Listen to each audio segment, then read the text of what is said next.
नमस्ते सदावस्तली मातृभूमि, जय हिंद दोस्तों। शुरू करते हैं आज के डिफेंस समाचारों को। पहले डिफेंस अपडेट की तरफ, जो कि super Sukhoi fighter jet program को लेकर आ रही है। भारतीय वायुसेना अब 60,000 करोड़ रुपए के सुपर सुखोई अपग्रेड प्रोजेक्ट को फास्ट ट्रैक के माध्यम से आगे बढ़ा रही है और पहला फेज कुछ महीनों में शुरू हो जाएगा, जिसमें कि स्वदेशी ISR radar, avionics, IRST sensor, next generation के RWR electronic warfare suit, advance jammer, DFCC indigenous infrared search and track system, उत्तम मार्क 3 रडार इसमें लगाया जाएगा। यही नहीं, सेकंड फेज में फ्लाइट कंट्रोल सिस्टम पर फोकस किया जाएगा। आपको एक चीज और मैं बता दूं कि अगर भारत अपने इस सुपर सुखोई प्रोजेक्ट को पूरी तरीके से क्रियान्वयन करने में सफल रहता है तो दुनिया में करीबन 600 Su-30 जो है वो बन चुके हैं, जिन्हें कि वियतनाम, मलेशिया, इंडोनेशिया और अल्जीरिया इस्तेमाल कर रहे हैं। ऐसे में भारत का ये सुपर सुखोई अपग्रेड पैकेज है वो एक्सपोर्ट मार्केट में भारत के लिए बहुत बड़ा फायदा पहुंचाएगा। पिछले साल 11,000 करोड़ रुपए की लागत से 12 और Su-30 फाइटर जेट्स खरीदने को मंजूरी दी गई थी और अगले 1 से 2 साल के अंदर Su-30 की संख्या फिर से 272 तक पहुंच जाएगी। इसके साथ ही ये फाइटर जेट 2040 से 45 तक तेजस, राफेल और AMCA के साथ भारतीय वायुसेना की रीढ़ बने रहेगा। चलिए बढ़ते हैं नेक्स्ट अपडेट की तरफ। भारतीय वायुसेना का जो मीडियम ट्रांसपोर्ट एयरक्राफ्ट प्रोग्राम है, इस प्रोग्राम के अनुसार AN-32 को नए एयरक्राफ्ट से बदला जाना था। दरअसल अब इस प्लान में एक बड़ा बदलाव आया है, जिसके लिए कहा जा रहा है कि अतिरिक्त C-295 खरीदे जा सकते हैं और ये बात भी ध्यान में रखी जाएगी कि IL-76 भी पुराने हो रहे हैं और 2035 तक इनकी जगह भी नए एयरक्राफ्ट को लेनी है। ऐसे में एयरबस A400 एटलस एक संभावित फ्रंट रनर बनकर सामने आया है। भारतीय वायुसेना का ये जो MTA प्रोग्राम है, उसके तहत जो पेलोड क्षमता है वो 18 से 30 टन के बीच होनी चाहिए थी और ये लक्ष्य भी दोस्तों AN-32 को बदलने की वजह से रखा गया था। आपको बता दें कि A400M का 37 टन पेलोड है, जो कि IL-76 MD की 48 टन क्षमता से कम है। वहीं लॉकहीड मार्टिन का C-130J सुपर हरकुलिस 18 टन, एम्ब्रेर का C-390 26 टन तक का भार ले आ सकता है। ऐसे में A400M ये लंबी दूरी और रफ फील्ड जैसी उन्नत क्षमताओं के साथ लैस है, जो कि IL-76 को बदलने के लिए एक मजबूत दावेदार भी बन जाता है। हालांकि अभी भारतीय वायुसेना के इस MTA प्रोग्राम पर अंतिम निर्णय लेना बाकी है और सिलेक्शन प्रोसेस में कई सारी चीजें देखी जाएंगी, जैसे कि technical specification, operational requirements, acquisition cost, make in India compliance आदि। चलिए बढ़ते हैं नेक्स्ट अपडेट की तरफ। दोस्तों, भारत अब अपने लेजर हथियार पर काम शुरू कर चुका है और इसको लेकर एक बड़ा अपडेट आया है, जो कि दुर्गा 2 लेजर वेपन को लेकर आ रहा है। दुर्गा 2 हथियार का जो विकास है यानी कि डेवलपमेंट है वो एडवांस स्टेज पर पहुंच चुका है और रिपोर्ट्स में कहा गया है कि इसके रियल प्रोटोटाइप की टेस्टिंग इस साल में शुरू हो जाएगी और ये दुश्मनों के फाइटर जेट, उनकी क्रूज मिसाइल्स और बैलिस्टिक मिसाइल्स को खत्म कर सकता है। ये लेजर हथियार दुश्मनों के मिलिट्री रडार और उनके इलेक्ट्रॉनिक वॉरफेयर सिस्टम को भी खत्म कर उन्हें बिल्कुल अपंग बना सकता है। चलिए बढ़ते नेक्स्ट अपडेट की तरफ। भारतीय drone startup आर्का aerospace private limited ने iDEX Indian air force open challenge 8.0 जीतकर एक महत्वपूर्ण छलांग लगाई है। बता दें कि उन्होंने एक all purpose multi role autonomous UAV तैयार किया है, जो कि भारतीय वायुसेना के लिए वायु रक्षा क्षमताओं में क्रांतिकारी बदलाव लाने के लिए तैयार है। आइडेक्स ओपन चैलेंज का उद्देश्य आपको बता दें कि इंडियन एयरफोर्स की विशिष्ट आवश्यकताओं को पूरा करना है और उनका समर्थन देना है। आर्का एरोस्पेस ने वायु रक्षा यूनिटों और अड्डों के अंदर अलग अलग कार्यों को संभालने में सक्षम बहुमुखी ड्रोन को तैयार किया है। ये ड्रोन केवल किसी एक कार्य तक सीमित नहीं है, इसका इस्तेमाल निगरानी, टोही, गश्त और संचार रिले तक के लिए किया जा सकता है। कार्गो डिलीवरी भी ये कर सकता है, ऑटोनॉमस ऑपरेशन ये कर सकता है। इसके अलावा ये एडवांस AI और नेविगेशन सिस्टम से लैस है, ऑल वेदर परफॉर्मेंस है, इनहांस सिचुएशनल अवेयरनेस है। यानी कि भारतीय वायुसेना की वायु रक्षा प्रणाली में आर्का का ये जो UAV है वो कई फायदे भारतीय वायुसेना को देगा। इस तरीके से इस ड्रोन के जरिए भारतीय वायुसेना के जो जटिल कार्य हैं वो आसान हो जाएंगे और जनशक्ति ज्यादा नहीं लगानी पड़ेगी और जोखिम भी कम होगा। बढ़ते नेक्स्ट अपडेट की तरफ। दोस्तों, भारतीय सेना अपने फ्यूचर रेडी कॉम्बैट व्हीकल यानी कि FRCV प्रोजेक्ट के साथ आगे बढ़ रही है और हाल ही में रक्षा मंत्रालय के द्वारा जो एक प्रिंसिपल अप्रूवल दिया गया है, उसका उद्देश्य पूरी तरीके से भारत के अंदर इन्हें डिजाइन और निर्मित करना है ताकि नेक्स्ट जनरेशन की युद्ध प्रणाली को विकसित किया जा सके। FRCV एक लड़ाकू वाहन की कल्पना करता है जो कि अलग अलग इलाकों और खतरों के अनुकूल होने में सक्षम होता है। इसकी 120 mm की मेन गन, इसका secondary armament, advance fire control system, lethal fire power और प्रिसिजन टारगेटिंग क्षमता होगी। इसके अलावा इसमें कई तरीके के फीचर्स होंगे, जैसे कि एक्टिव प्रोटेक्शन सिस्टम और मॉडुलर आर्मर, जो कि सर्वाइवलिटी को भी बढ़ाएगा। इस FRCV की कुछ स्पेसिफिकेशन होंगी, जैसे कि इसका कॉम्बैक्ट वेट 55 टन तक का होगा। इसकी मेन गन जैसे कि मैंने बताया कि 120 mm कैलिबर की होगी। इसका सेकेंडरी आर्मामेंट होगा कोएक्सियल मशीन गन और anti aircraft machine gun, advance fire control with Hunter killer and killer killer mode. 1500 horse power का इसका पावरफुल इंजन होगा। ऑपरेशनल रेंज होगी 400 किलोमीटर। एडवांस कम्युनिकेशन और नेविगेशन सिस्टम इसमें लगा होगा। इसके अलावा ये लॉइटरिंग मुनिशन के साथ अटैक कर सकता है। 360 डिग्री का विजन कवरेज और साइबर वॉरफेयर हैंडलिंग जैसी सुविधा इसमें होगी। चलिए बढ़ते नेक्स्ट अपडेट की तरफ।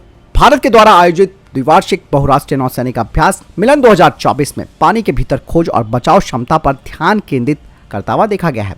इसका मुख्य आकर्षण भारतीय नौसेना के द्वारा गहरे जलमग्न बचाव वाहन, जिसे कि डीप सबमर्ज्ड रेस्क्यू व्हीकल कहते हैं, उसका प्रभावशाली प्रदर्शन रहा, जो कि क्षेत्रीय समुद्री सुरक्षा और सहयोग के प्रति भारत की प्रतिबद्धता को भी दर्शाता है। 650 मीटर तक की गहराई तक काम करने में सक्षम ये जो DSRV है, ये भारतीय इंजीनियरिंग के चमत्कार का प्रतिनिधित्व करती है। इस उन्नत प्रणाली को डिसेबल सबमरीन से कर्मियों को बचाने के लिए तैनात किया जा सकता है, जो कि समुद्र में जीवन की सुरक्षा सुनिश्चित करने में एक महत्वपूर्ण क्षमता होती है।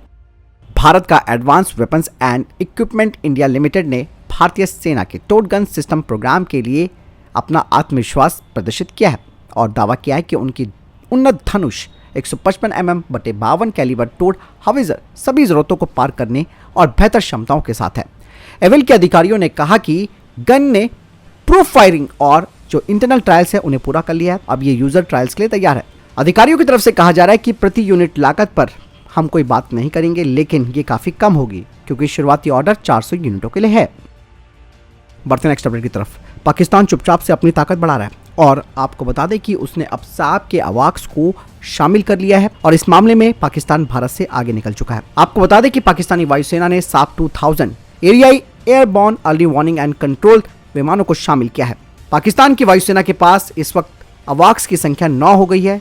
वहीं भारत की बात की जाए तो भारत के पास केवल 5 अवाक्स हैं, जिसमें कि 3 IL-76 फाल्कन अवाक्स और 2 एम्ब्रर नेत्रा अवाक्स। पाकिस्तान की वायुसेना के पास चाइना का ZD-K03 काराकोरम ईगल भी मौजूद है। आपको बता दें कि साप जो कि भारत को अपनी ग्रिपेन की पेशकश कर रहा है, वो पहले भी पाकिस्तान को कई तरीके के हथियार दे चुका है। ऐसे में दोस्तों जो सैब है वो पाकिस्तानी वायुसेना को कहीं ना कहीं मदद पहुंचा रहा है। अवाक्स जैसे कि आप सब जानते हैं कि ये जो एयरक्राफ्ट होते हैं वो हवा में फाइटर जेट्स के लिए कमांड और कंट्रोल रूम के तौर पर काम करते हैं और ये एयरक्राफ्ट हवा में मौजूद कई सारी जानकारियां इकट्ठा करके ग्राउंड लेवल पर कमांड सेंटर को इंफॉर्मेशन भी मुहैया कराते हैं। इसके अलावा ये एक मूविंग सर्विलांस प्लेटफॉर्म होता है, जिसकी वजह से दुश्मन की एंटी रेडिएशन मिसाइलें इसे पकड़ नहीं पाती और इनकी लंबी दूरी और डिटेक्शन क्षमता इसे हवा में 360 डिग्री का व्यू देती है। हालांकि भारत भी इस मामले में पीछे नहीं है। भारत ने अब 6 नेत्रा मार्क 1A जो अवाक्स हैं उनके लिए मंजूरी दे दी है। बढ़ते नेक्स्ट अपडेट की तरफ। कहा यह जा रहा है कि मालदीव में भारतीय सैनिक बने रहेंगे क्योंकि मोइजू को अब अपनी सत्ता खोने का भी डर सता रहा है। कहा जा रहा है कि आने वाले जो संसदीय चुनाव है, अगर उनकी सरकार बहुमत हासिल करने में फेल होती है तो मालदीव में मौजूदा भारतीय सैनिक नहीं हटेंगे। राष्ट्रपति मोइजू ने एक बैठक के दौरान कहा है कि मालदीव और भारत ने सैनिकों को हटाने के लिए समझौते पर साइन भी कर लिए हैं और भारत सरकार इसका अनुपालन करेगी। इसका आश्वासन भारत सरकार ने दिया है, लेकिन ये सारी बातें उनके संसदीय चुनाव के नतीजों पर निर्भर होगी। दरअसल मालदीव की गवर्नमेंट को उन्हें हटाने के लिए मजलिस से बहुमत की भी जरूरत है। बढ़ते नेक्स्ट अपडेट की तरफ। विदेश मंत्री एस जयशंकर जी ने कहा कि हथियारों की खरीद के लिए हम सिर्फ केवल रशिया पर निर्भर नहीं है। भारत, फ्रांस, अमेरिका, इजराइल से हथियार लेता है और वो उसके मुख्य हथियार सप्लायर बन चुके हैं। म्यूनिक सम्मेलन के दौरान एस जयशंकर जी ने ये बात कही है। यही नहीं, उन्होंने कहा कि उन्होंने रशिया के साथ तेल इसीलिए भी खरीदा है क्योंकि रूस और यूक्रेन के बीच युद्ध शुरू होने से पहले जो मध्य पूर्व के हमारे पुराने आपूर्तिकर्ताओं ने यूरोपीय खरीदारों को प्राथमिकता दी थी, इसीलिए हमने अपने दोस्त रशिया से तेल लिया। यही नहीं, उन्होंने कहा कि पिछले 10 से 15 सालों के बीच अमेरिका के साथ भारत की कई चीजें बदल चुकी हैं। अब वो हमारा नया सप्लायर बन रहा है और हमारी नए आपूर्तिकर्ता में अमेरिका, रशिया, फ्रांस और इजराइल शामिल हो चुके हैं। साथ ही विदेश मंत्री एस जयशंकर ने कहा कि रशिया ने आज तक भारत के सुरक्षा हितों को कभी भी नुकसान नहीं पहुंचाया। दोनों के रिश्ते काफी मजबूत और स्थिर हैं। बढ़ते नेक्स्ट अपडेट की तरफ। दोस्तों, चाइना ने भूटान की जमीन हड़पनी शुरू कर दी है। साउथ चाइना मॉर्निंग पोस्ट की रिपोर्ट के मुताबिक दोनों देशों को अलग करने वाली एक पहाड़ी है।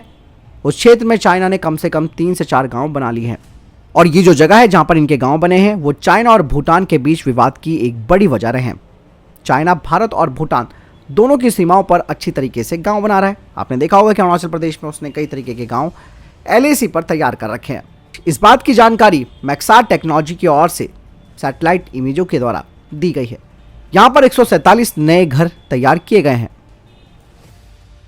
बढ़ते नेक्स्ट अपडेट की तरफ। दक्षिण कोरिया ने एक ट्यूब लॉन्च मानव रहित हवाई प्रणाली का इस्तेमाल करके 30 किलोमीटर तक की दूरी पर ड्रोन को रोकने के लिए डिजाइन की गई एक नई प्रणाली का अनावरण किया है, जो कि इंटरसेप्टर ड्रोन डिटेक्शन रडार और ग्राउंड कंट्रोल सिस्टम से जुड़ी डेटा ट्रांसमिशन लाइनों से लैस है।